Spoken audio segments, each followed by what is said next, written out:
Israel എന്ന് പറയുന്ന മലക്ക് എപ്പോഴാണ് വരുന്നതെന്ന് നമുക്കറിയില്ലല്ലോ. ആ സമയത്ത് കിടന്ന് നിലവിളിച്ചിട്ട് കാര്യമില്ലല്ലോ. ആ സമയത്ത് നിനക്ക് തൗബ ചെയ്യാനുള്ള അവസരം കിട്ടണമെന്നില്ല. അതുകൊണ്ട് ഈ സദസ്സിലിരിക്കുന്ന എന്റെ പ്രിയപ്പെട്ടവരോട് എനിക്ക് നിങ്ങളോടും തന്നെ എന്നോടും നിങ്ങളോടും എനിക്ക് പറയാറുള്ളത്, എന്റെ പ്രിയമുള്ളവരെ, ഈ സദസ്സിൽ ഒരുമിച്ച് കൂടിയ ആയിരക്കണക്കിന് പേരുണ്ടല്ലോ. ഇന്നിവിടെ നിന്ന് പിരിയുമ്പോ നിറകണ്ണുകളോടെ പടച്ച റബ്ബിന്റെ മുന്നിൽ തൗബ ചെയ്യാതെ ഒരു മനുഷ്യൻ പോലും ഇവിടെ നിന്ന് ഇറങ്ങരുത്. നാളെ രാവിലെ ചെയ്യാമെന്നല്ല, വീട്ടിൽ പോയിട്ട് തൗബ ചെയ്യാമെന്നല്ല, ഇന്നീ സദസ്സിലിരുന്നു കൊണ്ട് പൊട്ടിക്കരഞ്ഞുകൊണ്ട് പടച്ച റബ്ബിന്റെ ദർബാറിലേക്ക് ഇരു കരങ്ങൾ ഉയർത്തിയിട്ട് ജീവിതത്തിൽ ചെയ്തു പോയ അപരാധങ്ങൾ മുഴുവനും പടച്ച റബ്ബിന്റെ മുന്നിൽ ഏറ്റുപറഞ്ഞ് തൗബ ചെയ്യാതെ ഒരു മനുഷ്യൻ പോലും ഇവിടെ നിന്ന് പിരിയരുത്. ഇത് പറയുമ്പോ എന്റെ പ്രിയപ്പെട്ട ചെറുപ്പക്കാര് ചോദിക്കുന്ന ഉസ്താദേ, ജീവിതത്തിൽ ഒരുപാട് പാപം ചെയ്തവരാണല്ലോ, ഒരുപാട് പാപങ്ങൾ എന്റെ ജീവിതത്തിൽ വന്നു പോയല്ലോ. ഈ പാപങ്ങളൊക്കെ ഞങ്ങൾ എവിടെ കൊണ്ട് കഴുകാനാണ്? എങ്ങനെയാണ് തൗബ ചെയ്യേണ്ടത്? ആരോടാണ് പറയേണ്ടത്? മഹാനായ നബി മുഹമ്മദ് മുസ്തഫ സല്ലല്ലാഹു അലൈഹി വസല്ലമ തങ്ങൾ അവിടെന്ന് പറയുകയാണ്. മഹാനായ അനസ് ഇബ്നു മാലിക് റളിയല്ലാഹു തആല അൻഹു റിപ്പോർട്ട് ചെയ്യുന്ന ഹദീസിൽ കാണാം, അല്ലാഹുവിന്റെ പ്രവാചകന്റെ മുന്നിലേക്ക് ഒരു ചെറുപ്പക്കാരൻ കടന്നു വരികയാണ്. യാ റസൂലല്ലാഹ്, അല്ലാഹുവിന്റെ നബിയേ, പ്രവാചകന്റെ മുന്നിലേക്ക് കരഞ്ഞുകൊണ്ട് കടന്നു വരികയാണ്. എന്നിട്ട് പറയുന്നു, യാ റസൂലല്ലാഹ്, ഇന്നീ അത് അവിടെന്ന് പ്രവാചകനോട് പറയുന്നു, നബിയേ, ഞാൻ ജീവിതത്തിൽ ഒരുപാട് പാപങ്ങൾ ചെയ്തു പോയി, ഒരുപാട് നന്ദികേടുകൾ പടച്ചവനോട് കാണിച്ചു പോയി. അതുകൊണ്ട് ഞാൻ എങ്ങനെയാണ് തൗബ ചെയ്യേണ്ടത്? അല്ലാഹുവിന്റെ പ്രവാചകന്റെ മുന്നിൽ വന്ന് കരഞ്ഞുകൊണ്ട് തന്റെ ജീവിതത്തിൽ ചെയ്തു പോയ പാപങ്ങളെ കുറിച്ച് ലോകത്തിന്റെ നേതാവിനോട് പറഞ്ഞു കൊടുക്കുമ്പോ അല്ലാഹുവിന്റെ പ്രവാചകൻ അവിടെന്ന് പറഞ്ഞു കൊടുത്ത തൗബ ചെയ്യാൻ ഈ ചെറുപ്പക്കാരൻ പറയുന്നു, യാ റസൂലല്ലാഹ്, ഞാനതാ പടച്ച റബ്ബിന്റെ മുന്നിൽ ചെയ്യില്ല എന്ന് പറഞ്ഞ് തൗബ ചെയ്തതാ, എന്നിട്ടും ഞാൻ പാപം ചെയ്യുന്നു നബിയേ. അല്ലാഹുവിനോട് ഞാൻ തൗബ ചെയ്തതാണ്, ഇനി ഒരിക്കലും ചെയ്യില്ല എന്ന് തൗബ ചെയ്തിട്ട് പിന്നെയും അതേ പാപം തന്നെ ഞാൻ ചെയ്യുകയാണ്. റസൂലുള്ളാഹി പറഞ്ഞു, നീ പിന്നെയും തൗബ ചെയ്യ്, രണ്ടാമതും തൗബ ചെയ്യ്. ആ ചെറുപ്പക്കാരൻ പറഞ്ഞു, നബിയേ, പിന്നെയും ഞാൻ ആ പാപം ചെയ്യുകയാണ്. റസൂലുള്ളാഹി പറഞ്ഞു, പിന്നെയും തൗബ ചെയ്യ്. ആ ചെറുപ്പക്കാരൻ പിന്നെയും മുത്തി നബിയോട് ചോദിക്കുകയാ, എപ്പോഴും ഇത് തന്നെയാണ് പറയുന്നത്, തെറ്റ് ചെയ്യില്ല എന്ന് പടച്ച റബ്ബിന്റെ മുന്നിൽ ഉറപ്പിച്ച് തൗബ ചെയ്തിട്ട് പിന്നെയും പിന്നെയും പിന്നെയും ഞാൻ ഇങ്ങനെ പാപം ചെയ്യുകയാ. അതുകൊണ്ട് പ്രവാചകൻ പറഞ്ഞു, പിന്നെയും തൗബ ചെയ്യാൻ. ആ മനുഷ്യൻ ചോദിക്കുന്നു, യാ റസൂലല്ലാഹ്, എത്രയാ നബിയേ തൗബ ചെയ്യേണ്ടത്? ഏത് സമയം വരെയാ തൗബ ചെയ്യേണ്ടത്? അല്ലാഹുവിന്റെ പ്രവാചകൻ അവിടെന്ന് പറഞ്ഞു കൊടുക്കുന്ന, ചെറുപ്പക്കാരാ, എത്ര വരെയാണ് തൗബ ചെയ്യേണ്ടതെന്നറിയുമോ?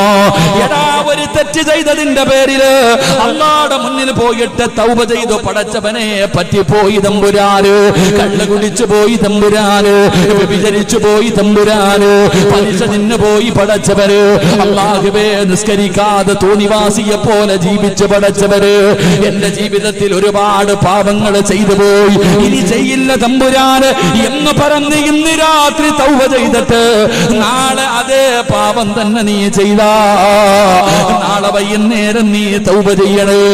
ചെയ്യില്ലെന്ന് പറഞ്ഞിട്ട് മറ്റേ നാള് രാവിലെ വീണ്ടും അതേ പാപം ചെയ്തു, അന്ന് നീ തൗബ ചെയ്യ്. എടാ ചെറുപ്പക്കാരാ, അല്ലാഹുവിന്റെ മുന്നിൽ പിന്നെയും പിന്നെയും തൗബ ചെയ്യുമ്പോ അല്ലാഹുവിന് നിന്നോട് വെറുപ്പ് തോന്നാറില്ല, സ്നേഹം കൂടുകയാ മോനെ. അല്ലാഹുവിന്റെ മുന്നിൽ നീ പോയി തൗബ ചെയ്യുമ്പോ അല്ലാഹുവിന് നിന്നോട് വല്ലാത്ത സ്നേഹമാ, നിന്നോട് വല്ലാത്ത ഇഷ്ടമാ. ഏതുവരെ തൗബ ചെയ്യണമെന്നറിയുമോ? ശൈത്താൻ നിന്റെ മുന്നിൽ തോറ്റുപോകണം. ലോകത്തിന്റെ നേതാവ് പറയുകയാണ്, പറയാണ്, ശൈത്താൻ പോലും നിന്റെ മുന്നിൽ തോറ്റുപോകണം. ശൈത്താൻ തന്നെ പറയണം, അല്ലാഹ് ഇനി ഇവന്റെ കൂടെ നിന്നിട്ട് കാര്യമില്ല, ഇവനെ പിഴപ്പിച്ചിട്ട് കാര്യമില്ല, ഇവനെ കൊണ്ട് പാപം ചെയ്യിപ്പിച്ചിട്ട് കാര്യമില്ല. എത്ര ഞാൻ കഷ്ടപ്പെട്ട് ഇവനെ കൊണ്ട് പാപം ചെയ്യിപ്പിച്ചാൽ ഇവൻ തൗബ ചെയ്യുന്നല്ലോ, ഇവനെ തൗബ ചെയ്ത് നന്നാകുന്നല്ലോ. ഇബ്ലീസ് പരാജയപ്പെടുന്നത് വരെ നീ തൗബ ചെയ്യണേ എന്ന് ആദരവായ പ്രവാചകൻ നബി മുഹമ്മദ് മുസ്തഫ സല്ലല്ലാഹു അലൈഹി വസല്ലമ തങ്ങൾ തൗബ ചെയ്യേണ്ടെന്ന് പറഞ്ഞാ ഒരു വട്ടം പറഞ്ഞു, പഠിച്ചവനെ ഇനി ഞാൻ കള്ളു കുടിക്കത്തില്ല തമ്പുരാനെ, ഇന്നത്തോടു കൂടി എല്ലാം നിർത്തി, നാളെ രാവിലെ വേറെ കള്ളുകുപ്പി കണ്ടപ്പം പോയി കുടിച്ചു. ഉടനെ അന്നും വൈകിട്ട് പറയാ, പഠിച്ചവനെ ഇനി ചെയ്യില്ല, പറ്റിപ്പോയി തമ്പുരാനെ, എന്നിട്ട് മറ്റന്നാളും പോയി കുടിച്ചു. ഓരോ പ്രാവശ്യം നീ ചെയ്തിട്ട് പിന്നെയും പിന്നെയും അള്ളാഹിനോട് പറയുമ്പോ പാപ്പായ്ക്കും ഉമ്മായിക്ക് ദേഷ്യം വരുന്നേ, അള്ളാഹിക്ക് ദേഷ്യം വരത്തില്ല. പറയും തോറും അള്ളാഹുവിന് സ്നേഹം കൂടും. അപ്പൊ ഈ ചെറുപ്പക്കാരൻ പറഞ്ഞു, നബിയെ എന്ന് ഇങ്ങനെ തന്നെയാ ഞാൻ ചെയ്യുന്നത്. അപ്പൊ റസൂലുള്ളാഹി തങ്ങളോട് ചോദിച്ചു, എത്ര വരെ പോകണം? ഇബ്ലീസ് നിന്റെ മുന്നിൽ തോക്കണം. ഇബ്ലീസ് കഷ്ടപ്പെട്ടുകൊണ്ട് നിന്നെ കൊണ്ട് പാപം ചെയ്യിപ്പിക്കും, പക്ഷെ നീ തൗബ ചെയ്യും. അവസാനം നിന്റെ മുന്നിൽ ശൈത്താൻ പറയും, അസ്സലാമു അലൈക്കും, ഇനി ഇവന്റെ കൂടെ നടന്നിട്ട് കാര്യമില്ല, അവൻ തോറ്റോടുന്നത് വരെ നീ തൗബ ചെയ്യണേ എന്ന് നബി മുഹമ്മദ് മുസ്തഫ സല്ലല്ലാഹു അലൈഹി വസല്ലമ തങ്ങൾ പറയുന്ന, അവസാനം ഇബ്ലീസ് നിന്റെ മുന്നിൽ ശപഥം ചെയ്യും, പോവാ മോനെ അസ്സലാമു അലൈക്കും. അതുവരെ അവിടുന്ന് ചരിത്രത്തിൽ കാണാം, മഹാനായ ഇബ്നു മസ്ഊദ് റളിയല്ലാഹു തആല അൻഹുവിന്റെ മുന്നിലേക്ക് ഒരു മനുഷ്യൻ കടന്നു വന്നു. ഇബ്നു മസ്ഊദ് റളിയല്ലാഹു തആല അൻഹുവിന്റെ മുന്നിലേക്ക് കടന്നു വന്നിട്ട് തന്റെ ജീവിതത്തിൽ ചെയ്ത പാപങ്ങളെ കുറിച്ച് ഇങ്ങനെ പറയാ. ഇബ്നു മസ്ഊദ് റളിയല്ലാഹു തആല അൻഹുവിന്റെ മുന്നിൽ തന്റെ ജീവിതത്തിൽ ചെയ്ത കൊടും പാപങ്ങളെ കുറിച്ച് പറഞ്ഞപ്പോ ഇബ്നു മസ്ഊദ് റളിയല്ലാഹു തആല അൻഹുവിന്റെ കണ്ണുകൾ നിറയാൻ തുടങ്ങി. അല്ലാഹുവേ, എത്ര വലിയ പാപമാ പടച്ചവനെ ഈ ചെറുപ്പക്കാരൻ ചെയ്തിരിക്കുന്നത്, ഇങ്ങനെ കേൾക്കാം. അവസാനം ആ ചെറുപ്പക്കാരൻ ചോദിച്ചു, തങ്ങളെ എനിക്ക് അല്ലാഹു പുറത്തു തരുവോ, എനിക്ക് അല്ലാഹു പുറത്തു തരുവോ? മഹാനവറുകൾ തന്റെ വീടിന്റെ അകത്തേക്ക് കരഞ്ഞുകൊണ്ട് കയറിപ്പോയി. തന്റെ വീടിന്റെ അകത്തേക്ക് കരഞ്ഞുകൊണ്ട് കയറിപ്പോയി. കുറെ സമയം കഴിഞ്ഞ് വെളിയിലേക്ക് ഇറങ്ങി വന്നു. വീടിന്റെ പുറത്ത് ജീവിതത്തിൽ ചെയ്തു പോയ പാപങ്ങളെ കുറിച്ച് പറഞ്ഞിട്ട് കരഞ്ഞുകൊണ്ടിരിക്കുന്ന ചെറുപ്പക്കാരൻ, ആ ചെറുപ്പക്കാരന്റെ മുന്നിലേക്ക് മഹാനായ ഇബ്നു മസ്ഊദ് റളിയല്ലാഹു തആല അൻഹു കടന്നു വന്നിട്ട് അവിടെന്ന് പറഞ്ഞ മറുപടി എന്തെന്നറിയുമോ? പൊന്നുമോനെ, സ്വർഗത്തിന് 7 കവാടങ്ങളുണ്ട്, സ്വർഗത്തിന് 7 കവാടങ്ങളുണ്ട്. ആ കവാടങ്ങൾ ഇടയ്ക്ക് തുറക്കുകയും അടയ്ക്കുകയും ചെയ്യും. എന്നാ സ്വർഗത്തിലെ തൗബ എന്ന് പറയുന്ന ഒരു വാതിലുണ്ട്. അല്ലാഹുവേ, ഇബ്നു മസ്ഊദ് റളിയല്ലാഹു തആല അൻഹു പറഞ്ഞു കൊടുക്കുകയാ, തൗബ എന്ന് പേരുള്ള ഒരു വാതിലുണ്ട്. ആ വാതിലിനൊരു മലക്ക് കാവൽ നിൽക്കുന്നുണ്ട്. അത് ഒരിക്കലും അടയ്ക്കാറില്ല, അത് ഒരു സമയത്തും അടയ്ക്കാറില്ല. അതുകൊണ്ട് പൊന്നുമോനെ,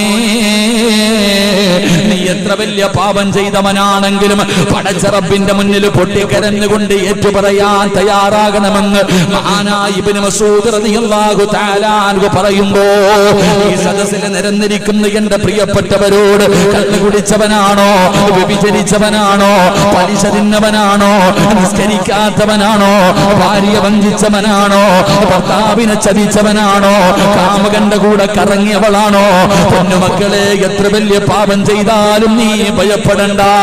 എത്ര വലിയ അപരാധം ചെയ്തവനാണോ, ഒരിക്കലും നീ പേടിക്കണ്ട. അതിനൊരു പരിഹാരമുണ്ട്, അതിനൊരു മാർഗമുണ്ട്. ആരല്ല പറഞ്ഞത്? പരിശുദ്ധമായ ഖുർആൻ, അല്ലാഹുവിന്റെ വിശുദ്ധമായ ഖുർആനാണ് പറയുന്നത്. ഖുൽ യാ ഇബാദിയല്ലദീന അസ്റഫൂ അലാ അൻഫുസിഹിം ലാ തക്നതൂ മിർ റഹ്മത്തില്ലാഹ്.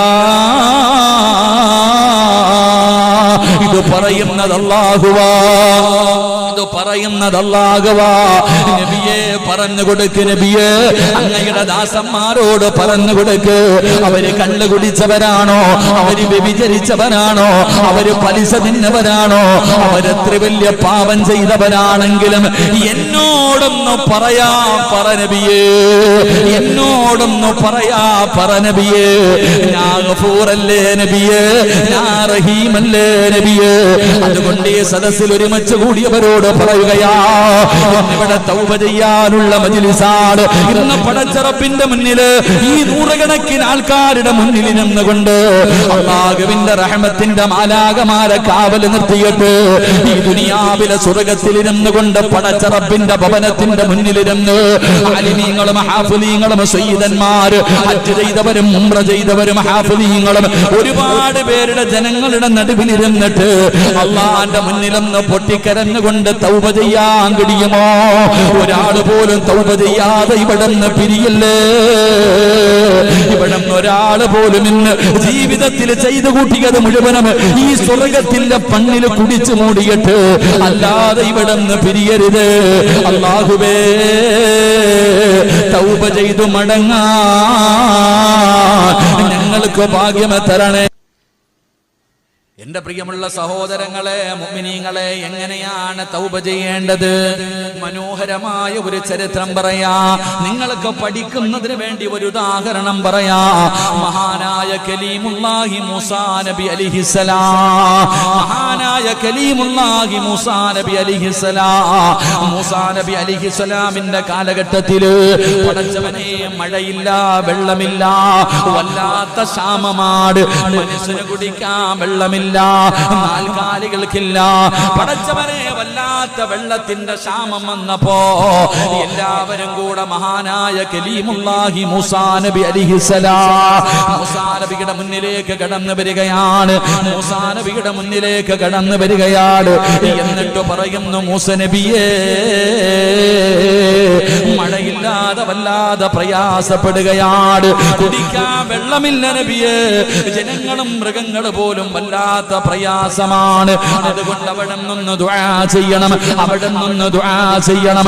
മഹാനായ മൂസാ നബി അലൈഹിസ്സലാം ജനങ്ങളോട് മുഴുവനും ഒരു ദിവസം ഒരു സ്ഥലത്ത് ഒരുമിക്കാൻ പറയുകയാണ്. ഒരു സ്ഥലത്തേക്ക് ജനങ്ങളെ മുഴുവനും ഒരുമിച്ച് കൂട്ടി നമ്മളൊക്കെ മഴയില്ലാതെ വരുമ്പോ ദുആ ചെയ്യാറുണ്ടല്ലോ. അങ്ങനെ മൂസാ നബി അലൈഹിസ്സലാമിന്റെ അനുയായികൾ മുഴുവനും ഒരു ഗ്രൗണ്ടിൽ ഇങ്ങനെ ഒരുമിച്ച് കൂടുകയാണ്. എല്ലാവരും ഒരുമിച്ച് കൂടി. പടച്ചവനെ, കുട്ടികളുണ്ട്, പ്രായമുള്ളവരുണ്ട്, മൃഗങ്ങളുണ്ട്, എല്ലാവരും നൂറുകണക്കിനല്ല പതിനായിരക്കണക്കിന് പേര് മൂസാ നബി അലൈഹിസ്സലാം അവിടെ ഒരു സദസ്സിൽ ഇങ്ങനെ ഒരുമിച്ച് കൂട്ടുകയാണ്. പടച്ചറപ്പേ, എന്നിട്ട് മൂസാ നബി ദുആ ചെയ്യുകയാ. അതാ ലക്ഷക്കണക്കിന് പേര്, നാട്ടുകാർ മുഴുവനും, ഒരു നാട് മുഴുവനും, ബനൂ ഇസ്രായേൽ മുഴുവനും, പടച്ചവനെ ജനങ്ങൾ മുഴുവനും വെള്ളമില്ലാതെ വന്നപ്പോ എല്ലാവരെയും ഒരുമിച്ച് കൂട്ടിയിരുത്തിയിട്ട് മൂസാ നബി അല്ലാഹുവോട് ദുആ ചെയ്യുന്നു. അല്ലാഹ്, മഴയില്ലാതെ വല്ലാതെ ബുദ്ധിമുട്ടുകയാണ് റബ്ബേ, മഴ തരണേ അല്ലാഹ്. മൂസാ നബി ദുആ ചെയ്യുകയാ. മൂസാ നബി ദുആ ചെയ്യുകയാണ്, പടച്ചവനെ മഴ തരണേ തമ്പുരാന്. മഴ പെയ്യുന്നില്ല, മഴ പെയ്യുന്നില്ല. മൂസാ നബി പിന്നെയും ദുആ ചെയ്യുകയാണ്. അല്ലാഹുവേ, അവസാന പ്രവാചകൻ നബി മുഹമ്മദ് മുസ്തഫ സല്ലല്ലാഹു അലൈഹി വസല്ലമ തങ്ങള്, ആ മുഹമ്മദ് നബിയുടെ ബർക്കത്ത് കൊണ്ട് നീ മഴ തരണേ അല്ലാഹ്. മൂസാ നബി അവിടെ നിന്ന് ദുആ ചെയ്യുമ്പോ അതാ വരുന്നു മുഖറബുൽ അംലാക്ക് മലക്ക് ജിബ്രീൽ. അതാ ജിബ്രീൽ എന്ന് പറയുന്ന മലക്ക് പറന്നിറങ്ങുകയാണ്. മൂസാ നബിയേ, എത്ര ദുആ ചെയ്താലും മഴ പെയ്യൂല, എത്ര ദുആ ചെയ്താലും മഴ പെയ്യൂല. കാരണം എന്തേ ജിബ്രീൽ? കാരണം എന്തേ ജിബ്രീൽ? ഇരിക്കുന്ന ജനസാഗരമുണ്ടല്ലോ, മൂസാ നബിയോട് പറഞ്ഞു കൊടുക്കുകയാണ്. ഈ ദുആഇന്റെ സദസ്സിൽ ഒരുമിച്ച് കൂടിയവരിൽ ഒരു മനുഷ്യനുണ്ട് നബിയേ, 40 കൊല്ലമായിട്ട് അല്ലാഹുവോട് നന്ദി കേട് കാണിക്കുന്നവനാ. 40 വർഷമായിട്ട് അല്ലാഹുവിനോട് നന്ദികേട് ചെയ്യുന്ന ഒരു നന്ദികെട്ട അടിമ ഈ സദസ്സിലുണ്ട് തമ്പുരാന്. മൂസാ നബിയോട് പറയുകയാണ്, ആ നന്ദികെട്ടവൻ ഒന്നുകിൽ തൗബ ചെയ്യണം, അല്ലെങ്കിൽ അവൻ എഴുന്നേറ്റ് പോകാതെ മഴ പെയ്യില്ല നബിയേ, അല്ലാഹു മഴ തരില്ല നബിയേ. മൂസാ നബിക്ക് അത്ഭുതമായി. മൂസാ നബി അതാ തന്റെ മുന്നിൽ ഒരുമിച്ച് കൂടിയ ജനങ്ങളോട് അവിടെ നിന്ന് വിളിച്ചു പറയുകയാണ്, മഴ പെയ്യാത്തതിന്റെ കാരണം എന്തെന്നറിയുമോ? 40 കൊല്ലമായിട്ട് അല്ലാഹുവിനെ ധിക്കരിച്ചു കൊണ്ട് നടക്കുന്ന ഒരാള് ഈ സദസ്സിൽ ഇരിപ്പുണ്ട്.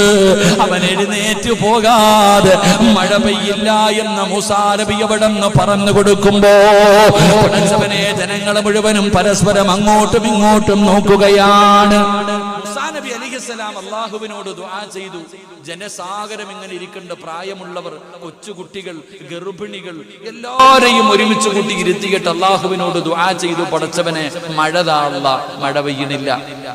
അല്ലാഹുവേ, അവസാന പ്രവാചകൻ നബി മുഹമ്മദ് മുസ്തഫ സല്ലല്ലാഹു അലൈഹി വസല്ലം, ആ അവസാന പ്രവാചകന്റെ ബർക്കത്ത് കൊണ്ടെങ്കിലും മഴ താ അല്ലാഹ്. ജിബ്രീൽ അലൈഹിസ്സലാം വന്നിട്ട് പറഞ്ഞു, പെയ്യൂല. കാരണം 40 കൊല്ലമായിട്ട് അള്ളാനെ ധിക്കരിച്ച് നടക്കുന്ന ഒരുത്തൻ ഈ സദസ്സിലുണ്ട്, അവൻ എഴുന്നേറ്റ് പോകട്ടെ, മഴ തരാം. മൂസാ നബി അലൈഹിസ്സലാം തന്റെ മുന്നിലിരിക്കുന്ന ജനങ്ങളോട് പറഞ്ഞു, 40 കൊല്ലമായിട്ട് അള്ളാഹുവിനെ ധിക്കരിച്ച് നടക്കുന്ന തൗബ ചെയ്യാത്ത ഒരാൾ ഈ സദസ്സിലുണ്ട്, ഓൻ എഴുന്നേറ്റ് പോയാലേ മഴ പെയ്യത്തുള്ളൂ, ആരാണെങ്കിലും എഴുന്നേറ്റ് പോകണം. ജനങ്ങൾ മുഴുവനും പരസ്പരം മുഖാമുഖം നോക്കിക്കൊണ്ടിരിക്കുമ്പോ ഈ 40 കൊല്ലമായിട്ട് പാപം ചെയ്യണ മനുഷ്യൻ ഇങ്ങനെ ചിന്തിച്ചു, അല്ലാഹ് ഇവിടെ നിപ്പ എഴുന്നേറ്റ് പോയാൽ നാണം കെടും. ഇത്രയും പേരുടെ മുന്നിൽ ഞാൻ മാത്രം എഴുന്നേറ്റ് പോയാൽ എല്ലാവരുടെ മുന്നിൽ ഞാൻ നാണം കെടും. ഈ മനുഷ്യൻ എന്ത് ചെയ്തെന്നറിയോ?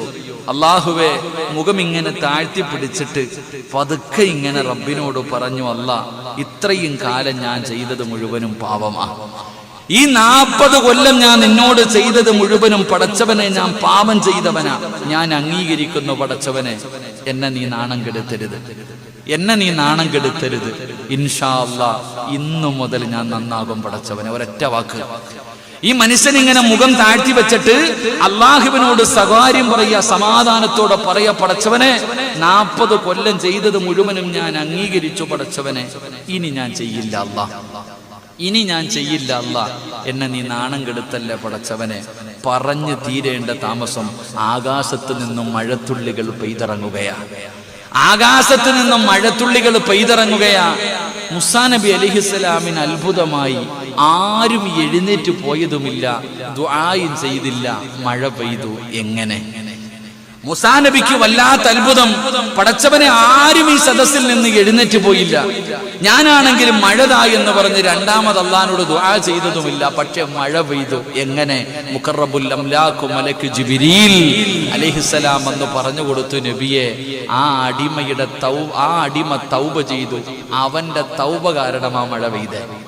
ആ ഒരൊറ്റ മനുഷ്യന് 40 കൊല്ലം അല്ലാഹുവിനെ ധിക്കരിച്ച് നടന്ന ഒരാള് നിലവിളിച്ചില്ല, വലിയ ദുആവൊന്നും ചെയ്തില്ല, കുനിഞ്ഞിരുന്നിട്ട് ഒറ്റ വാക്കേ പറഞ്ഞുള്ളൂ, അല്ലാഹ് ചെയ്തത് മുഴുവനും തെറ്റ്, അംഗീകരിച്ചു, ഇനിയില്ല അല്ലാഹ്.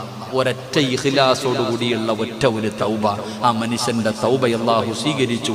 ആകാശത്ത് നിന്നും മഴ പെയ്തിറങ്ങി എന്ന് ചരിത്രം പഠിപ്പിക്കുന്നു. അല്ലാഹു ഈമാൻ തരുമാറാകട്ടെ. അതിനാണ് തൗബ എന്ന് പറയുന്നത്.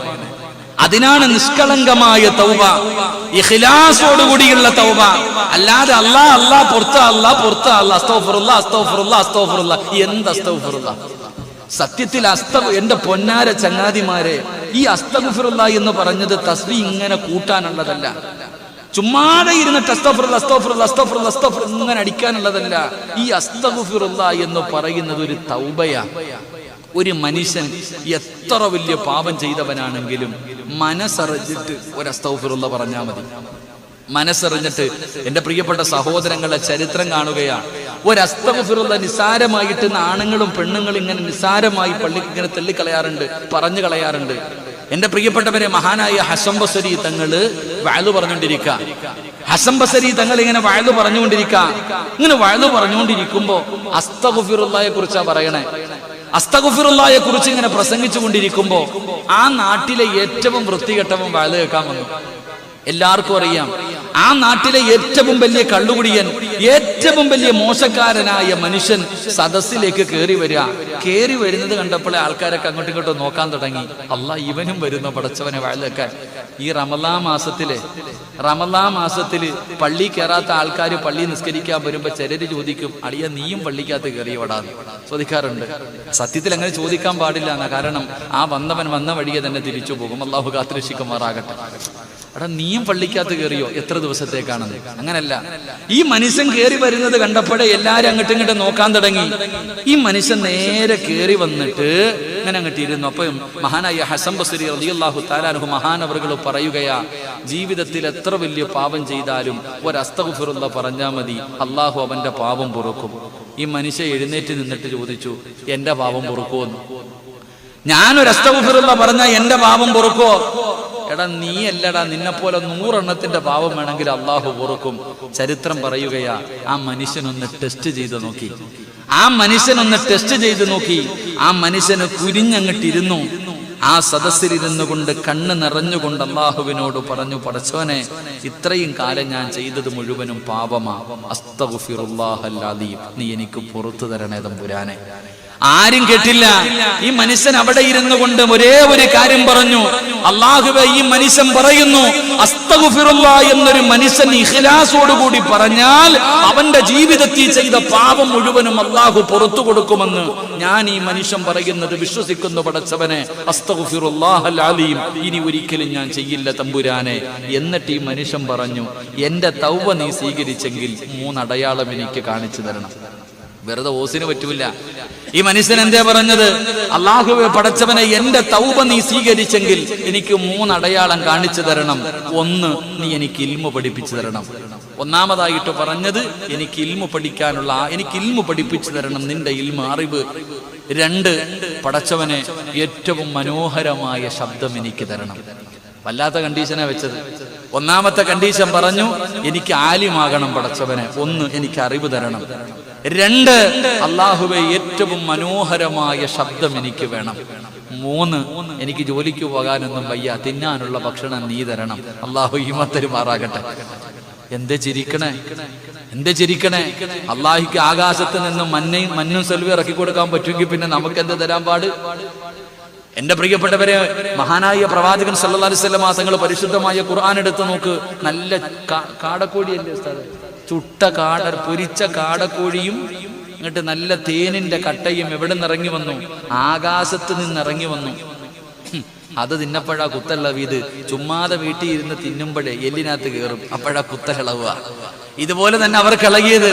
അള്ളാഹു ഇത്രയും നല്ല ഭക്ഷണം കൊടുത്തപ്പോ അവര് ചെന്നിട്ട് പറയാ, പൊന്നാര നബിയെ, ഇതൊന്നും വേണ്ട കേട്ടാ, ഒരു ഭക്ഷണം കഴിച്ചു മടുത്തു, വല്ല ചീരയും പയറും ഒക്കെ തരാൻ എന്ന് പറഞ്ഞതുപോലെ ഈ മനുഷ്യൻ അള്ളാഹുവിനോട് പറഞ്ഞത് 3 കണ്ടീഷൻ. എന്റെ തൗബ നീ സ്വീകരിച്ചെങ്കിൽ അള്ളാഹുവെ, നീ എനിക്ക് 3 അടയാളം കാണിച്ചു തരണം. 1, എനിക്ക് അറിവ് തരണം. 2, മനോഹരമായ ശബ്ദം തരണം. 3, കഴിക്കാനുള്ള ഭക്ഷണം നീ തരണം.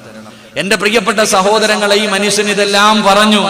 കുറച്ചു കഴിഞ്ഞപ്പോൾ ഈ മനുഷ്യൻ എഴുന്നേറ്റിട്ട് ഹസൻ ബസ്രി തങ്ങളുടെ മുന്നിൽ പോയിട്ട് പറഞ്ഞു, എനിക്ക് ഇൽമു പഠിക്കണം, എനിക്ക് അറിവ് പറഞ്ഞു തരണം. എന്റെ പ്രിയപ്പെട്ടവരെ, മഹാനവറുകളുടെ ശിഷ്യനായിട്ട് ഇൽമു പഠിക്കാൻ തുടങ്ങി. ചരിത്രം പറയുന്നു, അള്ളാഹു അദ്ദേഹത്തിന്റെ ശബ്ദം തുറന്നു കൊടുത്തു. ആ മനുഷ്യൻ ഖുർആൻ ഓതുമ്പോ പറവകൾ പോലും പറന്നു വന്നിരുന്ന് കേൾക്കുമായിരുന്നു.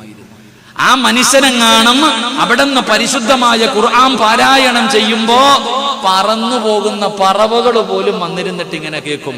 അൽഹംദുലില്ലാ, അത്രയും മനോഹരമായ ശബ്ദം. ചിലരൊക്കെ കേട്ടിട്ടില്ലേ, പാട്ട് പാടുന്നതൊക്കെ കേൾക്കാൻ എന്താ രസം, മനോഹരമായ ശബ്ദം. നല്ല നല്ല ഗായകന്മാരുടെ പാട്ട് കേൾക്കാൻ ഇല്ലേ? അള്ളാഹു നമുക്ക് സ്വർഗത്തിൽ പോയിരുന്നു പാട്ട് കേൾക്കാൻ ഭാഗ്യം തരുമാറാകട്ടെ. ആമീൻ പറ. എവിടെ പോയിരുന്ന് പാട്ട് കേൾക്കണം? എന്താ സ്വർഗത്തിൽ പാട്ടില്ലേ? സ്വർഗത്തിൽ നല്ല ഗായകനുണ്ട്. അള്ളാഹു പോയി പാട്ട് കേൾക്കാൻ ഭാഗ്യം തരുമാറാകട്ടെ. ആരാപ്പോ സ്വർഗത്തിലെ ഗായകൻ? ഇവിടുത്തെ ഏറ്റവും നല്ല പാട്ടുകാരൻ ആരാ? ഞങ്ങളുടെ നാട്ടിൽ യേശുദാസ. ഇവിടെ ആരോടാ ചോദിക്കണേ? ആരാപ്പാ ഇവിടുത്തെ ഏറ്റവും നല്ല പാട്ട് പാടുന്ന ആളാരാ? നിങ്ങളൊക്കെ മലക്കുകൾ, ഞാൻ മാത്രം മനുഷ്യൻ. നിങ്ങളാരും പാട്ട് കേൾക്കൂലല്ലേ? കന്നഡത്തിലെ ഏറ്റവും നല്ല ഗായകന്റെ പേരെന്താ ഉസ്താദ്? അറിയില്ല? ഇതൊക്കെ ഇത്തിരി ഓവറല്ലേ?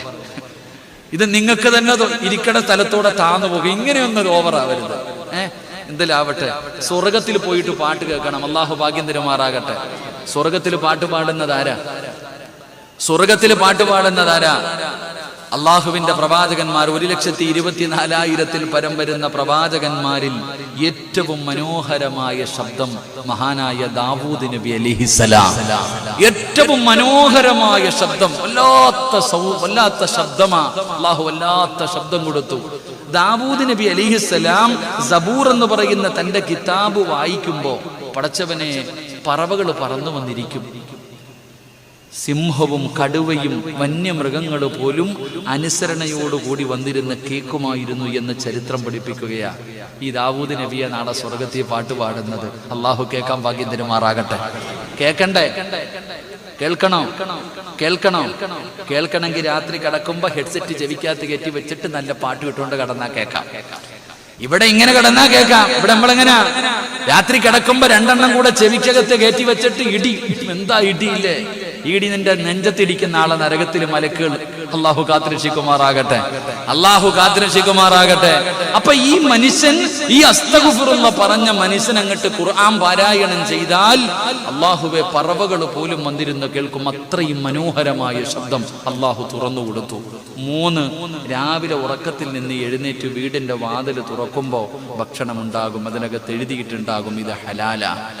അള്ളാഹുവെ പടച്ചവനെ, ആ മനുഷ്യൻ ആ ഭക്ഷണവും കടിച്ച് ഇൽമിന്റെ മാർഗത്തിലേക്ക് ദീൻ ഇൽമു പഠിക്കാൻ പോയിരുന്നു എന്ന് ചരിത്രം പഠിപ്പിക്കുമ്പോ നമ്മൾ ഇങ്ങനെ മടക്കണ അസ്തഗ്ഫിറുള്ളയുടെ മഹത്വമാണ് ഞാൻ പറഞ്ഞേ. അള്ളാഹു ഈമാൻ തരുമാറാകട്ടെ. അല്ലാഹ് ഈമാൻ തരുമാറാകട്ടെ. അപ്പൊ ഞാൻ പറഞ്ഞു വന്നതെന്റെ പ്രിയമുള്ളവരോട്, നിങ്ങളുടെ ജീവിതത്തിൽ ഇന്ന് വരെ ചെയ്തത് 30, 40, 50, 60 വർഷക്കാലം ജീവിതത്തിൽ ചെയ്തു പോയ പാപങ്ങൾ മുഴുവനും അല്ലാഹു പുറത്തു തരാൻ ഒരേ ഒരു അസ്തഗ്ഫിറുള്ള മതി സഹോദരാ. അതുകൊണ്ട് എന്റെ പ്രിയപ്പെട്ടവരോട് പറയുകയാണ്, അല്ലാഹുവേ, നിങ്ങൾ അല്ലാഹുവിന്റെ മുന്നിൽ ആത്മാർത്ഥമായിട്ടൊരു അസ്തഗ്ഫിറുള്ള പറ. ജീവിതത്തിൽ ചെയ്തു പോയ പാപങ്ങൾ മുഴുവനും പടച്ച റബ്ബിന്റെ മുന്നിൽ പറയേണ്ടതുപോലെ ഒന്ന് പറയാൻ കഴിഞ്ഞാൽ നിന്റെ പാപങ്ങൾ മുഴുവനും അല്ലാഹു പുറത്തു തരുമെന്ന് പറയുമ്പോ എന്റെ പ്രിയപ്പെട്ടവരെ, ആരാണ് തൗബ ചെയ്യുന്നത്? പാപങ്ങൾ പിന്നെയും പിന്നെയും ഇങ്ങനെ ചെയ്തു കൂട്ടുകയാണ്. ഒരവസാനമില്ല. അല്ലാഹുവേ, ഞാൻ കള്ളു കുടിച്ചല്ലോ, വ്യഭിചരിച്ചല്ലോ, പലിശ തിന്നല്ലോ, ഓരോ ദിവസവും പാപം ഇങ്ങനെ ആവർത്തിച്ചു കൊണ്ടിരിക്കുകയാണ്. ഭർത്താവിനെ വഞ്ചിക്കുന്ന പെണ്ണുങ്ങള് ഭർത്താവ് അറിയാതെ വരുമ്പോ പിന്നെയും പിന്നെയും ചെയ്തുകൊണ്ടിരിക്കുകയാണ്. ഭാര്യ അറിയാതെ ഭർത്താവ് കണ്ടവളുടെ കൂടെ നടക്കുകയാണ്. എന്റെ പ്രിയപ്പെട്ടവരെ, 3, 4 സിം എടുത്തിട്ട് വാട്സപ്പിലൂടെ ചാറ്റ് ചെയ്തുകൊണ്ട് നഗ്ന ചിത്രങ്ങളെ പരസ്പരം ഷെയർ ചെയ്യുകയാ. എങ്കിൽ എന്തേടാ ചെറുപ്പക്കാരാ ചിന്തിക്കാത്തത്? ആര് കണ്ടില്ലെങ്കിലും അല്ലാഹ് കാണുന്നുണ്ടല്ലോ. അല്ലാഹു ഹാദിരി, അല്ലാഹു നാദിരി, അല്ലാഹു ഷാഹിദി, അല്ലാഹു മഈ.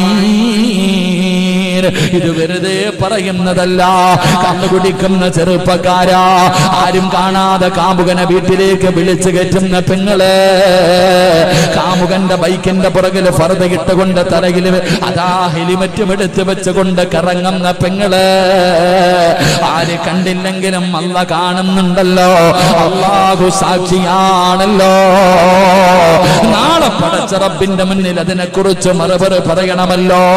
എന്തേ ചിന്തിക്കാത്തത്?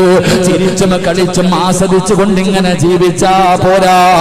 ഒരുപാട് ചിരിക്കല്ലേ, ഒരുപാട് സന്തോഷിക്കല്ലേ മക്കളെ. അല്ലാഹുവേ, ഒരുപാട് ചിരിക്കുന്നവരോട്, ഒരുപാട് അടിച്ചു പൊളിക്കുന്നവരോട് മഹാനായ സയ്യിദുനാ അബൂബക്കർ സിദ്ദീഖ് റളിയല്ലാഹു തആല അൻഹു, കുല്ലു ഇംറിഇൻ മുസബ്ബഹുൻ ഫീ അഹ്ലിഹി വൽ മൗതു അദ്നാ മിൻ സിറാകി നഅലിഹി. ഒരുപാട് ചിരിക്കുന്നവരോട്, ഒരുപാട് ആസ്വദിക്കുന്നവരോട് മഹാനായ അബൂബക്കർ സിദ്ദീഖ് റളിയല്ലാഹു തആല അവിടുന്ന് പറഞ്ഞു തരികയാ, ഇടയ്ക്കിടയ്ക്ക് കാലിൽ കിടക്കുന്ന ചെരുപ്പിലൊന്ന് നോക്ക്, ഇടയ്ക്കിടയ്ക്ക് കാലിൽ കിടക്കുന്ന ചെരുപ്പിലൊന്ന് നോക്ക്. ആ ചെരുപ്പിന്റെ മാറ് നിന്റെ കാലിന്റെ തൊലിയോട് എത്ര അടുത്ത് കിടക്കുന്നോ അതുപോലെ മരണം നിന്റെ കൂടെയുണ്ട്. അതുകൊണ്ട് എന്റെ പ്രിയമുള്ളവരോട് പറയുകയാണ്, അല്ലാഹുവിന്റെ പ്രവാചകൻ സ്വല്ലല്ലാഹു അലൈഹി വസല്ലമ തങ്ങൾ അവിടുന്ന് പറയുകയാ, യാ അയ്യുഹന്നാസ് തുബുകൂ ഫഇൻ ലം തബുകൂ ഫതബാകൂ. അല്ലാഹുവിന്റെ പ്രവാചകൻ അവിടുന്ന് പറയുകയാ, നിങ്ങൾ ഒരുപാട് ചിരിക്കല്ലേ, നിങ്ങൾ കരയണേ, നിങ്ങൾ കരയണേ, നിങ്ങൾ ദുആ ചെയ്യുന്ന സമയത്ത് കരയണേ. ഇത് പറയുന്നത് അല്ലാഹുവിന്റെ റസൂലാ, ലോകത്തിന്റെ നേതാവ് പറയുകയാണ്, നിങ്ങൾ കരയണേ. ഇനി നിങ്ങൾക്ക് കരച്ചിൽ വരുന്നില്ലേ? നിങ്ങൾ കരയുന്നവരെ പോലെ അഭിനയിക്കണേ എന്ന് ആദരവായ പ്രവാചകൻ നബി മുഹമ്മദ് മുസ്തഫ സല്ലല്ലാഹു അലൈഹി വസല്ലമ തങ്ങൾ പറയുകയാണ്, നിങ്ങൾക്ക് കരച്ചിൽ വരുന്നില്ലെങ്കിൽ സിനിമ കണ്ടിട്ട് കരയുമല്ലോ, സീരിയൽ കണ്ടിട്ട് കരയുമല്ലോ, ക്യാൻസർ പിടിച്ചവനെ കാണുമ്പോ കരയുമല്ലോ, ശരീരം തളർന്നു കിടക്കുന്നവനെ കാണുമ്പോ കരയുമല്ലോ, ശരീരം വേദനിക്കുന്ന സമയത്ത് കരയുമല്ലോ, മരണ വീട്ടിൽ പോയി കിടന്ന് കരയുമല്ലോ, സമ്പത്ത് നഷ്ടപ്പെടുമ്പോൾ കരയുമല്ലോ. എങ്കിൽ കരയേണ്ടതെപ്പോഴാ? ദുആ ചെയ്യുമ്പോ കരയണേ, ദുആ ചെയ്യുമ്പോ കരയണേ. കരച്ചല് വരുന്നില്ലേ? അഭിനയിക്ക്, കരയുന്നവരെ പോലെ അഭിനയിക്ക്, കരയുന്നവരെ പോലെ അഭിനയിക്ക്. ഇനി അങ്ങനെ അഭിനയിക്കാൻ പോലും തയ്യാറായില്ലെങ്കിൽ ഫഇന്ന അഹ്ലന്നാരി യബ്കൂ, നരകവാസികൾ കിടന്ന് കരയുകയാ, നരകവാസികൾ കിടന്ന് കരയുകയാ. അല്ലാഹുവിന്റെ റസൂല് പറയുകയാണ്, നരകത്തിൽ കിടന്ന് ജനങ്ങളെ വിളിച്ചു കൂവുകയാണ്, അല്ലാഹുവേ കരഞ്ഞ് കരഞ്ഞ് കണ്ണീര് തീർന്നാൽ സുമ്മയസീലു ദിമാ, പിന്നെ ഒഴുകുന്നത് രക്തമാ. അതുകൊണ്ട് ഇന്ന് ഇവിടെ ഒരുമിച്ച് കൂടി എല്ലാവരും ഇന്ന് അവസാനം വരെ പിരിവൊന്നുമില്ല.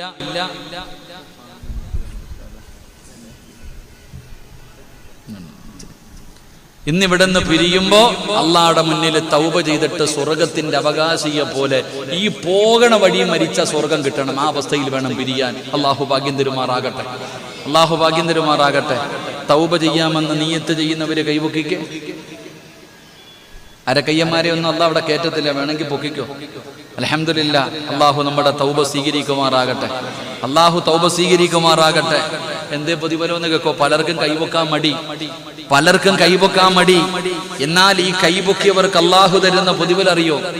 ഈ കൈപൊക്കിയ നിങ്ങൾക്ക് അള്ളാഹു തരുന്ന പ്രതിഫലം മഹാനായ നബിയുനാ റസൂലുള്ളാഹി സ്വല്ലല്ലാഹു അലൈഹി വസല്ലം പ്രവാചകൻ അവിടെന്ന് പറയുന്നു. അനസ് ഇബ്നു മാലിക് റളിയല്ലാഹു തആല അൻഹു റിപ്പോർട്ട് ചെയ്യുന്ന ഹദീസിൽ കാണാം, അള്ളാഹുവിന്റെ പ്രവാചകൻ സ്വല്ലല്ലാഹു അലൈഹി വസല്ലമ തങ്ങൾ പറഞ്ഞു, ഇദാ മാത്ത ശാബുൻ തായിബുൻ യർഫഉല്ലാഹുൽ അദാബ അൻ മഖാബിരിൽ മുസ്ലിമീൻ. മഹാനായ പ്രവാചകൻ സല്ലല്ലാഹു അലൈഹി വസല്ലമ തങ്ങൾ പറഞ്ഞു, ഇവിടെ ഇരുന്ന് കൈവക്കിയ നീ, ഇവിടെ ഇരുന്ന് തൗബ ചെയ്ത നീ, ഇന്നിവിടെ നിന്നും വീട്ടിലേക്ക് മടങ്ങിപ്പോയി പോകുന്ന വഴിയിലങ്ങ് മരിച്ചു. അള്ളാഹു നമുക്ക് നല്ല മരണം നൽകുമാറാകട്ടെ. ഒരു ആമീൻ പറഞ്ഞ്. എന്താ പേടിയുണ്ടോ മരിക്കാൻ? എന്താ പേടിയുണ്ടോ? നീ പിന്നെ എന്നും മരിക്കാനിരിക്കുക? എടാ, ദുനിയാവിലെ സ്വർഗത്തിൽ ഇരുന്നിട്ട് സർവ്വ പാവങ്ങളും അള്ളാഹുടെ മുന്നിൽ ഏറ്റു പറഞ്ഞിട്ട് ഉമ്മ പ്രസവിച്ചതുപോലെ പോണ വഴി മരിച്ചുപോയ സ്വർഗത്തിലല്ലേ പോണ? പിന്നെ എന്തിനാ പേടിക്കണേ? അള്ളാഹു നമുക്ക് നല്ല മരണം നൽകുമാറാകട്ടെ, അള്ളാഹു നല്ല മരണം നൽകുമാറാകട്ടെ. അപ്പൊ എന്റെ പ്രിയപ്പെട്ടവരെ, നീ മരണപ്പെട്ടു. നാളെ ഇവിടത്തെ പള്ളിയിൽ, ഇവിടെ ഈ മിനാരത്തിലൂടെ ഇന്നാലില്ലാഹി വിളിച്ചു പറയാറുണ്ടോ? ഉണ്ടോ? ഈ മരിച്ച വാർത്ത വിളിച്ചു പറയാറുണ്ടോ? ഞങ്ങളുടെ നാട്ടിലൊക്കെ പറയും, ഇവിടെ ഉണ്ടോന്ന് എനിക്കറിയില്ല. എന്തിലാവട്ടെ, നാളെ നീ മരിച്ചുപോയെന്ന് വിളിച്ചു പറഞ്ഞു. നിന്റെ വീട്ടുകാരെല്ലാവരും കൂടെ നിന്റെ വീട്ടിൽ കടന്നു വന്നു, നിന്റെ മയ്യത്ത് കണ്ടു, കുളിപ്പിച്ചു, കഫവൊക്കെ പൊതിഞ്ഞു. നല്ല മനോഹരമായ തുണിയിലൊക്കെ വല്ല 3 കഷ്ടം വില കൂടിയതൊന്നുമില്ല, 2500 രൂപ എങ്ങാണ്ടേ ഉള്ള ഒരു പാക്കറ്റിന്.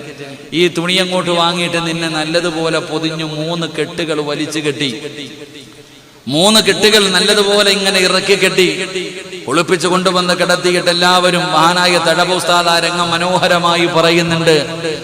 മുക്കിന്റെ ദ്വാരം പഞ്ഞി കൊണ്ടടയ്ക്കുന്നേ, കാണേണ്ടവർ കണ്ടോ ഇതാ പൊതിയുന്നേ, മയ്യത്തുകെട്ടിൽ തോളിലേക്കുയരുന്നേ, പുരയ്ക്കുള്ളിലപ്പോൾ രോദനം ഉയരുന്നേ, അരുമക്കിടാങ്ങൾ വാപ്പയെ വിളിക്കുന്നേ, അതിനുത്തരം നൽകാതെ നീ കിടക്കുന്നേ. വല്ലാത്ത രംഗമാ. മുക്കിന്റെ ദ്വാരത്തിൽ പഞ്ഞിയെടുത്ത് വെച്ചിട്ട് എല്ലാരും കണ്ടല്ലോ പൊതിയാൻ പോവാ, പൊതിയ അങ്ങട്ട്. അവസാനം ഈ പള്ളിയിൽ നിന്ന് കൊണ്ടുവന്നിരിക്കുന്ന കോടിക്കണക്കിന് രൂപ വിലയുള്ളൊരു വാഹനമുണ്ട് മയ്യത്ത് കെട്ടില്. അതിന് കോടി തന്നെയാ വില, അതിന് കോടിക്കണക്കിന് രൂപയാ. കാരണം എല്ലാവരുടെ വീടിന്റെ മുന്നിൽ വരുന്നൊരു വാഹനം വല്ലാത്ത വാഹനമാ. ആ വാഹനം വീട്ടിൽ കയറുന്നത് എല്ലാവർക്കും പേടിയാ, ആ വാഹനം വീട്ടിൽ കയറുന്നതിന് എല്ലാവർക്കും പേടിയാ. അങ്ങനെയുള്ള വാഹനത്തിന്റെ മുകളിൽ നിന്നെയെടുത്ത് മലർത്തിക്കടത്തി ഈ പള്ളിയിൽ കൊണ്ടുവന്ന ഖതീബ് ഉസ്താദ് മയ്യത്ത് നിസ്കരിച്ചു. എന്നിട്ട് ഇവിടെ കബറുംകാട്ടിലേക്ക് ഇറക്കുക, പള്ളിപ്പറമ്പിലേക്ക് ഇറക്കുക. ഇവിടെ ഇരുന്ന് തൗബ ചെയ്ത നിന്റെ മയ്യത്ത് ഇവിടത്തെ ഖബർസാനിലേക്ക് കബറടക്കാൻ കൊണ്ടിറങ്ങുമ്പോ നിന്നെ കൊണ്ടുവന്ന് ഖബർസാനിൽ കൊണ്ടുവന്ന് ഖബറിന്റെ അകത്ത് ഇറക്കി വെച്ചു. പള്ളിപ്പറമ്പിൽ ഒരുക്കി വെച്ചിരിക്കുന്ന ഖബറ്, ആ ഖബറിന്റെ അകത്തേക്ക് നിന്റെ മയ്യത്ത് ഇറക്കി വെക്ക. ഇതൊക്കെ പറയുമ്പോ പടച്ചവനെ, പണ്ടൊക്കെയായിരുന്നു പള്ളിപ്പറമ്പ്, ഇപ്പൊ പള്ളിപ്പറമ്പൊന്നും അല്ലല്ലോ. പണ്ടൊക്കെ പള്ളിപ്പറമ്പെന്ന് പറഞ്ഞ ഖബർസാൻ എന്ന് പറഞ്ഞ ഒരു പേടിയൊക്കെ ഉണ്ടായിരുന്നു. ഇപ്പൊ കോമഡി പറയുന്നത് പള്ളിപ്പറമ്പിൽ നിന്നിട്ടാ, ഇപ്പൊ തമാശ പറയുന്നത്. എന്റെ പ്രിയപ്പെട്ട സഹോദരങ്ങളെ, ഖബറിനെ കുറിച്ച് അതൊക്കെ പേടിയൊക്കെ മാറി. ഇപ്പൊ വേണമെങ്കിൽ പള്ളിക്കാട്ടിലെ ഖബറിന്റെ ചാരത്ത് നിന്നിട്ട് സെൽഫി എടുക്കണ കാലമാ. അള്ളാഹു കാത്തിരക്ഷിക്കുമാറാകട്ടെ. പണ്ടാരും പള്ളിപ്പറമ്പിൽ പോകാറില്ല പേടിച്ചിട്ട്. എന്നാൽ ഇന്നത്തെ അവസ്ഥ എന്ന് പറഞ്ഞാൽ പള്ളിപ്പറമ്പിലെ ഖബറിന്റെ ചാരത്ത് പോയി നിന്ന് ഫോൺ വിളിക്കും, അവിടെ നിന്നുകൊണ്ട് തമാശ പറയും, അവിടെ നിന്നുകൊണ്ട് രാഷ്ട്രീയം പറയും, അവിടെ നിന്നുകൊണ്ട് കണ്ടവന്റെ പച്ചയിറച്ചിയും തിന്നും. ഇതാണ് ഇന്നത്തെ അവസ്ഥ. എങ്കിൽ എന്റെ പ്രിയപ്പെട്ട സഹോദരങ്ങളെ, ഒന്ന് ചിന്തിച്ചു നോക്ക്.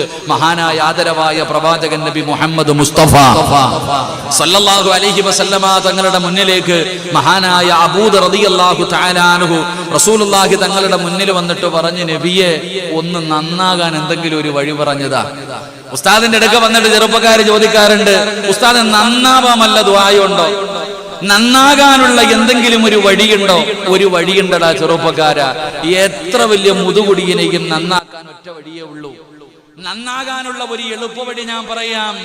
മഹാനായ അബൂദർ റളിയല്ലാഹു തആല അൻഹു അല്ലാഹുവിന്റെ പ്രവാചകന്റെ ചാരത്ത് വന്നിട്ട് ചോദിക്കുന്നു, നബിയേ യാ റസൂലല്ലാഹ്,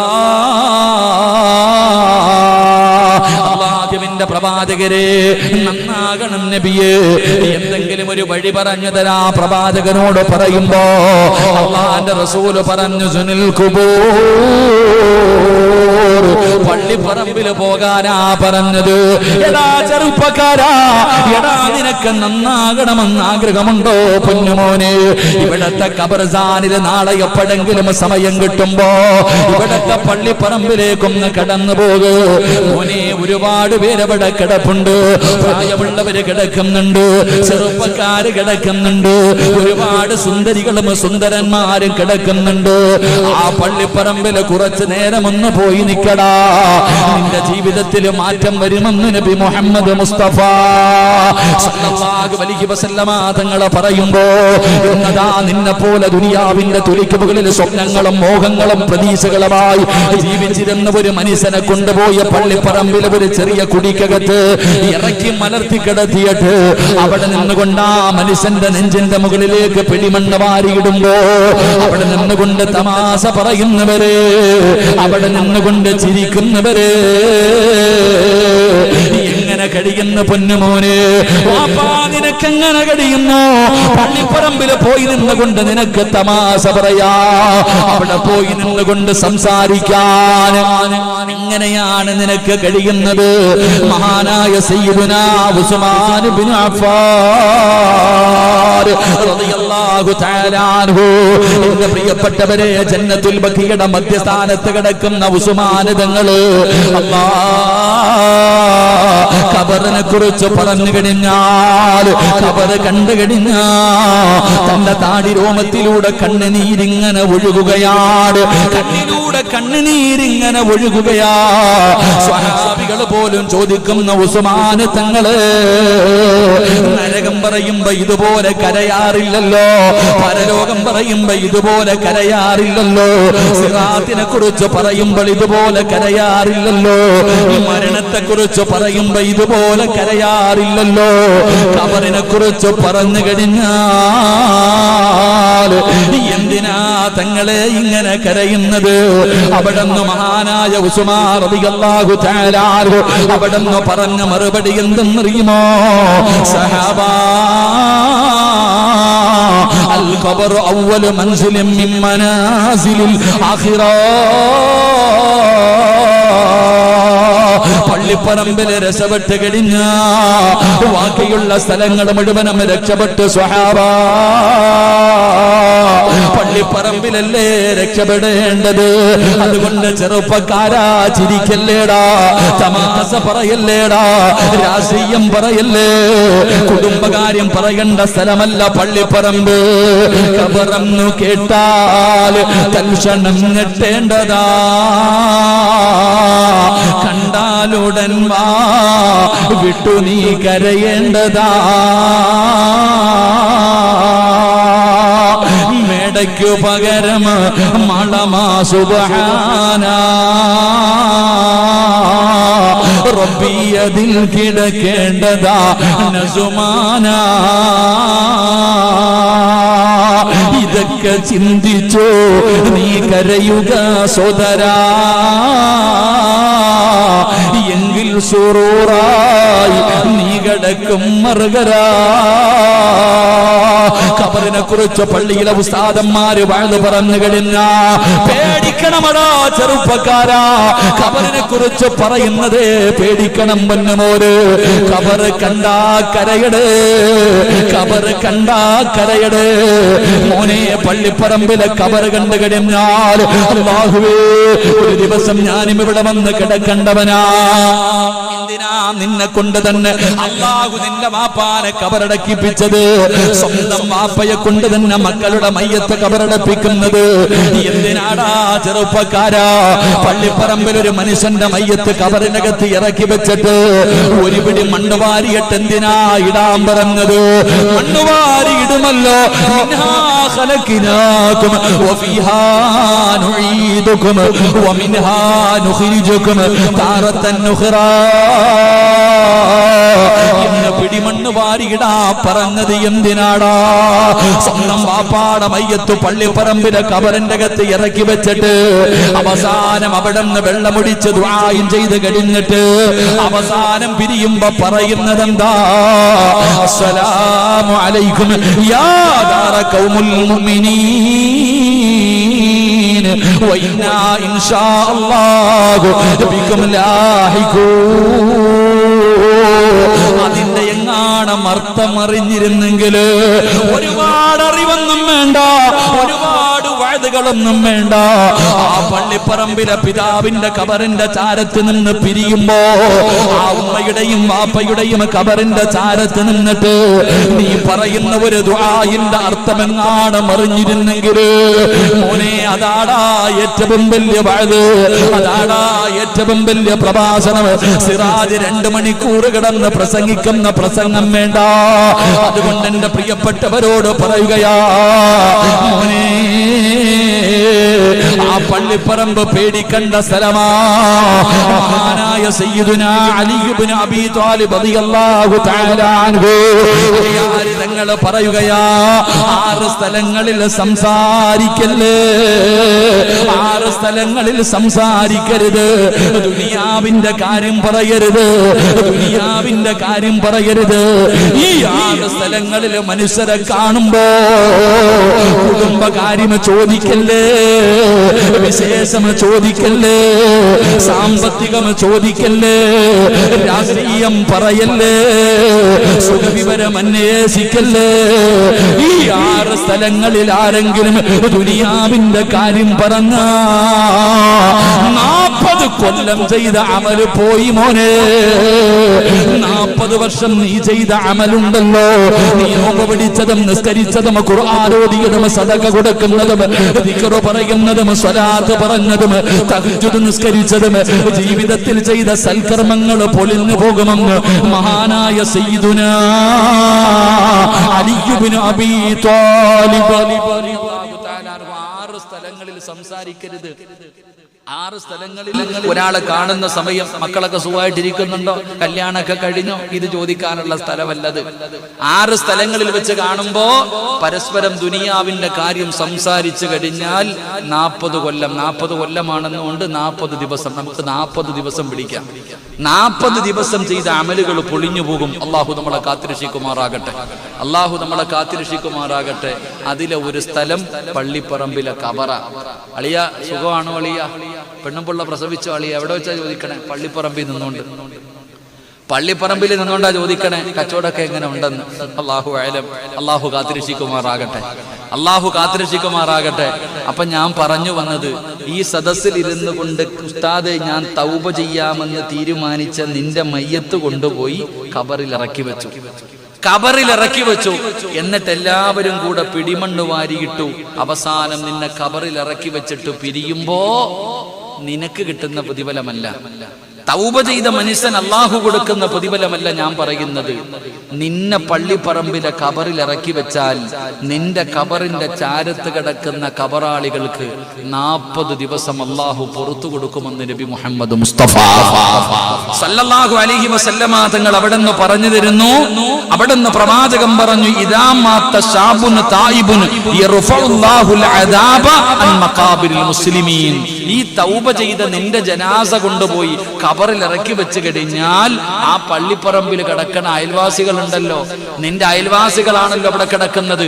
ആ ഖബറിന്റെ അകത്ത് കിടക്കുന്നവരുടെ ഖബറിൽ നിന്ന് 40 ദിവസം അള്ളാഹു അദാബങ്ങ് മാറ്റിവെക്കും, നരകത്തിന്റെ വാതിൽ അടയ്ക്കുമെന്ന് നബി മുഹമ്മദ് മുസ്തഫ. ആരുടെ ബറക്കത്ത് കൊണ്ട്? തൗബ ചെയ്ത നിന്റെ ബറക്കത്ത് കൊണ്ട്. പിന്നെ നിനക്ക് കിട്ടണ പ്രതിഫലം എന്താന്ന് ചിന്തിച്ചാൽ മതി. തൗബ ചെയ്ത നിനക്ക് നിന്റെ ജീവിതത്തിൽ നീ കള്ളുകുടിച്ചതും വ്യഭിചരിച്ചതും പലിശ തിന്നതും ഇതെല്ലാം അള്ളാഹുടെ മുന്നിൽ പറ്റിപ്പോയി, പടച്ചോനെ ഇനി ചെയ്യില്ല അല്ലാ എന്ന് പറഞ്ഞിട്ട് മരിച്ചുപോയ നിന്റെ മയ്യത്ത് കൊണ്ട് കബറി വെക്കുമ്പോ തന്നെ അടുത്തുള്ളവർക്ക് കിട്ടുന്നെങ്കിൽ അപ്പൊ പിന്നെ നിനക്കെന്തായിരിക്കും കിട്ടുന്നത്? അള്ളാഹു ഈമാൻ നൽകുമാറാകട്ടെ, അള്ളാഹു ഈമാൻ നൽകുമാറാകട്ടെ. അപ്പൊ ഇൻഷാ അല്ലാഹ് തൗബ ചെയ്യല്ലേ. എന്താ ഇത്രയും പറഞ്ഞ് എന്തിനാ? നിങ്ങളൊന്ന് നേരെയാകാനാ. ഇൻഷാ അല്ലാഹ് തൗബ ചെയ്യല്ലേ, തൗബ ചെയ്യല്ലേ. എങ്ങനാ ഈ തൗബ ചെയ്യണ്ടേ? എങ്ങനാ? കാക്ക തൗബ ചെയ്യണത് പോലല്ല. ഞങ്ങളുടെ നാട്ടിലൊരു ചെറിയ കുട്ടികളൊക്കെ കഥ പറയാറുണ്ട്. കഥ പറയാറെന്ന് പറഞ്ഞാൽ കാക്കയുടെ തൗബ എങ്ങനാന്നറിയോ? കാക്ക രാവിലെ പറന്നു വന്ന് മരത്തിന്റെ ശിഖരത്തിൽ ഇങ്ങനെ ഇരിക്കും. മരത്തിന്റെ ശിഖരത്തിൽ ഇങ്ങനെ ഇരിക്കുമ്പോ വേസ്റ്റ് കാണും, ഓടിപ്പോയി പറന്നു പോയിട്ട് അങ്ങോട്ട് തിന്നും. ആ വേസ്റ്റ് പോയി കൊത്തി തിന്നിട്ട് ഈ വയറ് നല്ലതുപോലെ നിറഞ്ഞു. വീണ്ടും മരത്തിന്റെ മുകളിൽ കയറിയിട്ട് ശിഖരത്തിൽ ഇരുന്നിട്ട് ഈ കാക്ക ചിന്തിക്കും, അയ്യേ ഞാൻ വേസ്റ്റാണോ തിന്നത്, ഇനി തിന്നത്തില്ല. തല കൊണ്ട് അങ്ങോട്ടും ഇങ്ങോട്ടും അടിക്കും. തലയിട്ട് അങ്ങോട്ടും ഇങ്ങോട്ടും അടിച്ചിട്ട് പറയും, ഞാൻ വൃത്തികേട് വേസ്റ്റ് തിന്നു, ഈ കാഷ്ടം തിന്നു, ഇനി ഞാൻ തിന്നില്ല ട്ടാ, ഇനി തിന്നില്ല. കാക്ക തീരുമാനിച്ചു. പിറ്റേ ദിവസം രാവിലെ ഉറക്കത്തിൽ നിന്ന് എഴുന്നേറ്റ് വന്ന് മരത്തിന്റെ മുകളിൽ നിൽക്കുമ്പോ ഇങ്ങനെ ചൂട് പോവാ വേസ്റ്റ് ചെയ്ത്. അപ്പോഴും കാക്ക പറന്നു പോയിട്ട് വീണ്ടും കൊത്തും. ഇതെല്ലാം തിന്ന് വയറ് നിറച്ചിട്ട് മരത്തിന്റെ മുകളിൽ കയറിയിട്ട് പിന്നെയും പറയും, വേസ്റ്റ് തിന്നു പോയല്ലോ, ഇനി തിന്നൂല്ല. അപ്പോഴും തൗബ ചെയ്യും. ഇങ്ങനെ തന്നെയാ കാക്കയുടെ തൗബ എപ്പോഴും ഇങ്ങനെ നടക്കും. അതിങ്ങനെ ചെയ്യുകയും ചെയ്യും. പക്ഷെ ഓരോ ദിവസം കഴിയുമ്പോഴും തിന്നുകൊണ്ടിരിക്കും. തൗബ അങ്ങനെയല്ല. തൗബയ്ക്ക് ചില നിയമങ്ങളുണ്ട്. ചുമ്മാതെ കിടന്നിട്ട് അല്ല പുറത്ത് എന്ന് പറഞ്ഞിട്ട് കാര്യമില്ല. തൗബ ചെയ്യുന്നതിന് ചില നിയമങ്ങളുണ്ട്. ആ നിയമങ്ങൾ അനുസരിച്ചുകൊണ്ട് തൗബ ചെയ്താലേ അള്ളാഹു നമ്മുടെ തൗബ സ്വീകരിക്കൂ. അള്ളാഹു സ്വീകരിക്കുമാറാകട്ടെ.